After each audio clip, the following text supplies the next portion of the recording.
عید الاضحیٰ کی نماز سنت کے مطابق 6:30 بجے ادا کی گئی۔ آپ کو بتا دیں راجدھانی لکھنؤ تھانہ دوبگہ اندھے کی چوک کے انترگت الکبیر لون میں عید الاضحیٰ کی نماز ضلعی جمعیت اہل حدیث کی جانب سے شیخ حضرت مولانا اکرام الدین کی امامت میں صبح 6:30 بجے سنت کے مطابق مرد اور عورتوں کے ساتھ ادا کرائی گئی۔ نماز کے بعد ضلعی جمعیت اہل حدیث کے امیر شیخ حضرت مولانا ڈاکٹر شاہد مبین صاحب نے خطاب کر خطبہ دیا۔ خطبہ سننے کے بعد سبھی لوگوں نے ایک دوسرے سے مصافحہ کر عید الاضحیٰ کی مبارکباد دی۔ گاڑیاں ایسا لگائیں کہ زیادہ گیپ نہ لے ڈسٹرب نہ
إن الحمد لله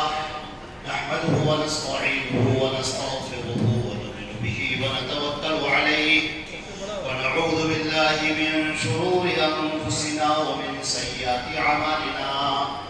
من يهده الله فلا مضل له ومن يضلل فلا هادي له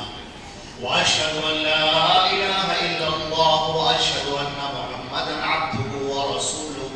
أما بعد فأعوذ بالله السميع العليم من الشيطان الرجيم لن ينال الله لحومها ولا دماؤها ولكن يناله التقوى منكم۔ تمام تعریفیں اللہ رب العزت کے لیے ہیں جو ہمارا خالق و مالک ہے، آسمانوں اور زمین کا پیدا کرنے والا اور کل کائنات کا تنہا پالنہار ہے، جو وحدہ لا شریک لہ ہے، مستوی عرش ہے، اپنے احکامات کو نازل فرماتا ہے۔ اللہ کا درود اور سلام ہو آخری پیغمبر حضرت محمد مصطفیٰ صلی اللہ علیہ وسلم پر، جن پر اللہ رب العزت نے شریعت کو مکمل فرما دیا اور دین اسلام کی اس نعمت کا اتمام فرما دیا۔ اللہ نے فرمایا الیوم اکملت لکم دینکم، آج کے دن میں نے تمہارا دین مکمل کر دیا، واتممت علیکم نعمتی، اور اپنی نعمت تم پر تمام کر دی، وَرَضِيتُ لَكُمُ الْإِسْلَامَ دِينًا، اور میں تم سب کے لیے دین اسلام سے راضی ہو گئی۔ اللہ کی رحمتیں اور برکتیں ہوں تمام صحابہ کرام پر، صحابیات پر، محدثین و محدثات پر، اور کل مومنین اور مومنات پر۔ حضرات گرامی، اللہ رب العزت کا یہ بے انتہا شکر ہے اور اس کا احسان ہے کہ اس نے ہم کو یہ توفیق عطا فرمائی کہ ہم عید الاضحیٰ کی یہ دوگانہ عطا کریں۔ اللہ رب العزت نے مسلمانوں کو دو عیدوں سے نوازا ہے، ایک عید الفطر ہے اور ایک عید الاضحیٰ ہے۔ اور عید الاضحیٰ کے جو دن ہیں، جو شروع کے 10 دن ہیں، یہ ایام پورے سال کے سارے ایام میں سب سے افضل ہے، سب سے بہتر ہے۔ قربانی کا جو دن ہے یوم النحر، آج کا جو دن ہے یوم النحر کا، اس دن کی خاص فضیلت میں اللہ کے رسول صلی اللہ علیہ وسلم نے ارشاد فرمایا کہ آج کے دن اللہ رب العزت کو قربانی کے عمل سے زیادہ پسندیدہ عمل کوئی، سب سے زیادہ پسندیدہ عمل یہ قربانی انتہائی پسندیدہ عمل۔ نبی کریم صلی اللہ علیہ وسلم نے فرمایا یہ سنت ابیکم ابراہیم، یہ تمہارے باپ ابراہیم کی سنت ہے۔ اس قربانی سے ایک انتہائی جذبہ جڑا ہوا ہے۔ حضرت ابراہیم علیہ السلام کا اسوہ، جن کو ہمارے نبی صلی اللہ علیہ وسلم کے علاوہ اسوہ قرار دیا گیا ابراہیم علیہ السلام کی زندگی۔ حضرت ابراہیم علیہ السلام خواب دیکھتے ہیں کہ وہ اپنے بیٹے کی قربانی کر رہے ہیں۔ ذرا سوچ کر دیکھیے کہ ابراہیم جنہیں اللہ کا خلیل کہا گیا، یہ مقام اور یہ مرتبہ انہیں کیسے ملا؟ انہوں نے خواب دیکھا ہے، جبریل علیہ السلام نازل نہیں ہوئے ہیں، وحی الہی نہیں آئی ہے، لیکن ابراہیم علیہ السلام سمجھ گئے کہ میں نبی اور رسول ہوں۔ نبی اور رسول کا جو خواب ہے اس کے اندر بڑے اشارے ہوتے ہیں، چنانچہ وہ یہ دیکھتے ہیں کہ میں اپنے بیٹے کو ذبح کر رہا ہوں، وہ بیٹا جو بڑھاپے میں ملا ہے، 80 سال کی عمر میں یہ بیٹا انہیں ہوا ہے، نہ معلوم کتنا مانگا ہوگا انہوں نے، کتنی دعائیں کی ہوں گی۔ اس کے بعد یہ ابراہیم علیہ السلام کو اللہ رب العزت نے اسماعیل علیہ السلام اولاد سے نوازا، اور اللہ کا حکم کیا ہے؟ اللہ کا حکم یہ ہے کہ اس بیٹے کو ذبح کرو۔ چنانچہ ابراہیم علیہ السلام اپنے بیٹے سے کہتے ہیں، یا بنی انی اری فی المنام انی اذبحک فانظر ماذا تری، اے میرے بیٹے میں نے خواب میں دیکھا ہے کہ میں تجھے اپنے ہاتھوں سے ذبح کر رہا ہوں، بتا تیری رائے کیا ہے؟ قرآن پاک کی وہ آیت ہے جو تمام مسلمانوں کو جھنجھوڑ دیتی ہے، اور حضرت ابراہیم علیہ السلام کا وہ اسوہ ہمارے سامنے لا کر پیش کر دیتی ہے، جو اپنے چھوٹے بچے سے اس کے ذہن میں عقیدے توحید بٹھایا، اللہ کی محبت بٹھائی، اللہ کی الفت بٹھائی، اور اب اس سے سوال کر رہے ہیں کہ امتحان لینے کا وقت آ گیا ہے کہ اے میرے بیٹے تو بتا کہ اللہ رب العزت تیری جان کی قربانی چاہتا ہے، تو کیا کہتا ہے؟ اسماعیل علیہ السلام بھی آگے چل کر جو نبی بننے والے ہیں، حضرت ابراہیم علیہ السلام نے ان کے دل میں اللہ کی محبت راسخ کر دی ہے، چنانچہ وہ اچھل پڑے اور کہنے لگے کہ میں کہاں اور یہ قربانی کہاں کہ میں اللہ کے لیے قربان کیا جاؤں، یہ میری جان، یہ میرا مال، یہ میری زندگی، یہ سب اللہ کے نام پر قربان ہے۔ فوراً کہتے ہیں یا ابت افعل ما تؤمر، اے میرے ابا جان جو آپ کو حکم دیا جا رہا ہے وہ آپ کر ڈالیے، ستجدنی انشاءاللہ من الصابرین، اور اللہ نے چاہا توحید دیکھیے، ساری مشیت اللہ کی، ہم کچھ نہیں، اللہ کی مشیت، تقدیر پر بھرپور ایمان، اللہ پر مکمل توکل۔ کہتے ہیں اللہ نے اگر چاہا تو آپ مجھے صبر کرنے والا پائیں گے۔ قرآن پاک نے جو الفاظ نقل کیے ہیں، کہتے ہیں فلما تلہ للجبین، ابراہیم تیار ہو گیا، اپنے بیٹے کو زمین پر لٹا دیا اور چھری اس کے حلقوم پر رکھ دی۔ اللہ تعالیٰ فرماتا ہے کہ جب یہ پورا ہو گیا، ابراہیم ابھی چھری چلانے ہی والا تھا کہ ہم نے اسے فوراً آواز دی اور ہم نے کہا صدقت رؤیا، ابراہیم تو نے اس خواب کو سچ کر دکھایا، انا کذالک نجزی المحسنین، احسان کرنے والوں کو ہم ایسے ہی بدلہ دیتے ہیں۔ اور فرمایا فدیناہ بذبح عظیم، اسماعیل کے بدلے میں ایک دمبا قربان کرو جو جنت سے بھیجا گیا ہے۔ اور آگے اللہ نے فرمایا وَتَرَكْنَا عَلَيْهِ فِي الْآخِرِينَ، قیامت تک آنے والے لوگوں کے لیے اب یہ نمونہ رہے گا اور اسوہ رہے گا۔ یہ قربانی یہ جڑی ہوئی ہے حضرت ابراہیم علیہ السلام کی تسلیم اور رضا سے، اللہ کے سامنے جھک جانے سے، اللہ کے حکم کے سامنے اپنی تمام مرضیات کو، تمام خواہشات کو قربان کر دینے سے۔ اور یہ زندگی کیا ہے؟ اللہ نے فرمایا قل، اے میرے نبی آپ یہ کہہ دیجئے، قل ان صلاتی ونسکی ومحیای ومماتی للہ رب العالمین، اے میرے نبی آپ یہ کہہ دیجئے بے شک میری نماز، میری قربانی، میرا جینا، میرا مرنا اللہ رب العالمین کے لیے۔ عزیزان محترم، جس وقت ہم اپنے جانور کو ذبح کر رہے ہوتے ہیں، صرف جانور کو ذبح نہیں کر رہے ہوتے ہیں، اس کے ساتھ میں ایک کانسیپٹ جڑا ہے، اس کے ساتھ میں ایک چیز جڑی ہے، وہ یہ کہ ہم یہ قربانی پیش کر کے اللہ رب العزت سے ہم یہ کہتے ہیں کہ اے میرے پروردگار، میری یہ زندگی، میری عزیز متاع،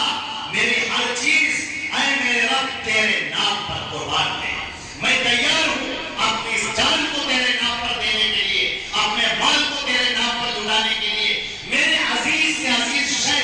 حتیٰ کہ میری جان بھی اگر مانگ لی جائے، اے پروردگار مجھے تیرے نام پر یہ قربان ہے۔ یہ اس کے ساتھ نے فرمایا لا ینال اللہ لحومها ولا دماؤها،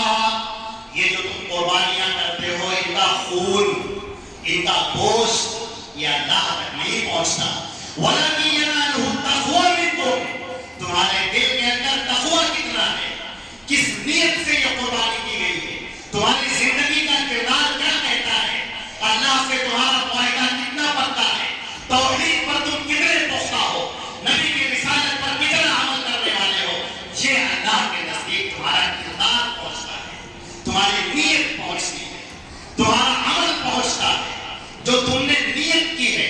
اللہ رب العزت کے سامنے باوفا ہونے کی، ایک مومن ثابت ہونے کی، ایک پکے موحد ہونے کی، اللہ کے نزدیک یہ تقوی پہنچتا ہے۔ قربانی کیا ہے؟ اللہ کے نبی صلی اللہ علیہ وسلم قربانی فرماتے تھے، آپ نے دمبے قربان کی، اور جب آپ نے قربان کیا تو کہا بسم اللہ اللہ اکبر، اے میرے پروردگار میرے رب، یہ میری طرف سے میرے پورے گھر والوں کی طرف سے، یہ نبی کریم صلی اللہ علیہ وسلم کا طریقہ۔ حضرت ابو ایوب انصاری سے کہا گیا کیف کانت الاضاحی، یہ اللہ کے رسول کے زمانے میں قربانیاں کیسے ہوتی تھی؟ بعد کے لوگوں نے سوال کیا، آپ نے جو دیدار رسول کیا ہے، اللہ کے رسول کے ساتھ آپ اٹھے بیٹھے ہیں، آپ ہمیں بتائیں کہ اللہ کے نبی کے زمانے میں قربانیاں کیسے ہوتی تھی؟ اس صحابی رسول نے نفس پکڑ لی پوری امت کی، نفس پکڑ لی، دل کے اندر نہ بیٹھا ہوا چور پکڑ لیا، کہنے لگے کہ اللہ کے رسول کے زمانے میں ایک بکری پورے گھر والوں کی طرف سے کافی ہوتی تھی، اور اب یہ جو ریاکاری ہو رہی ہے یہ تم اپنی آنکھوں سے دیکھ رہے ہیں۔ صحابی رسول نے بتا دیا کہ قربانی کرنے کے پیچھے کا مقصد کیا ہے، صرف قربانی کرنا نہیں، صرف گوشت کھانا نہیں، صرف ذخیرہ کر کے رکھنا نہیں، بلکہ اس قربانی کے ساتھ میں تمہاری نیت درست ہونی چاہیے، نمائش نہیں ہونی چاہیے، دکھاوا نہیں ہونا چاہیے۔ اس قربانی کے گوشت کو اللہ کے نبی نے فرمایا تم بھی کھاؤ، دوسروں کو کھلاؤ، صدقہ کرو، یہ قربانی کا گوشت ہے، بنی اسرائیل پر حرام کر دیا تھا اللہ نے کہ تم اس قربانی کا گوشت کھاؤ، امت محمدیہ پر اللہ نے رحم فرمایا اور کہا کہ تم خود بھی کھاؤ، غریبوں محتاجوں کو کھلاؤ، دوستوں کو کھلاؤ، وَوَقْنِ عُلْقَ واقع القان والمعتر، غریبوں محتاجوں کو اور جو گھروں میں بیٹھے سب کو کھلاؤ۔ یہ قربانی کا گوشت ہے، اس میں مسلمان کی کوئی قید نہیں، سب کو بانٹی ہے۔ اللہ کے نبی صلی اللہ علیہ وسلم یہودیوں کے یہاں، نصارہ کے یہاں قربانی کا گوشت بھیجا کرتے تھے، خوب کھاتے تھے لوگ۔ یہ گوشت کھانے کا، کھلانے کا، یہ سب آپس میں ہے، لیکن دل کے ساتھ میں تھا۔ ابھی سورہ حل عطا حدیث الغاشیہ پڑھی گئی۔ عزیزان محترم، اللہ کے نبی اکثر جمعے میں اور عیدین میں، عید الفطر اور عید الاضحیٰ، یہ دو صورتیں پڑھا کرتے تھے اکثر،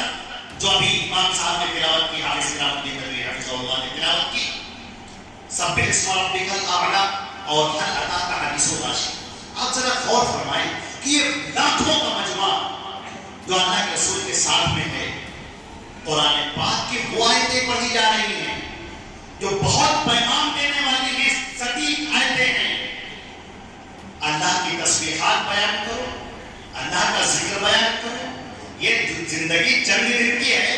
برف کی طرح پگھل رہی ہے، اللہ کے سامنے تمہیں حاضر ہونا ہے، اللہ کے سامنے کھڑا ہونا ہے، اس کے سامنے کھڑے ہو کر اپنا حساب دینا ہے، اور اللہ نے فرمایا کلہم آتی یوم القیامۃ فردا، کل ہر ایک اللہ کے سامنے تنہا کھڑا ہو کر اپنا حساب دے رہا ہوگا۔ پہلی سورہ میں یہ ساری باتیں بیان کی ہیں۔ دلوں کا تزکیہ کر تو کامیاب ہو گیا وہ آدمی جس نے دل کو صاف کر لیا، اللہ کا ذکر کیا، اس نے نماز پڑھی۔ یہ سارے اسلام کے احکامات بیان کرنے کے بعد اب جو دوسری سورہ پڑھی گئی، حل اتاک حدیث الغاشیہ، کیا تمہیں ڈھانپ لینے والی چیز کے بارے میں خبر پہنچی؟ اللہ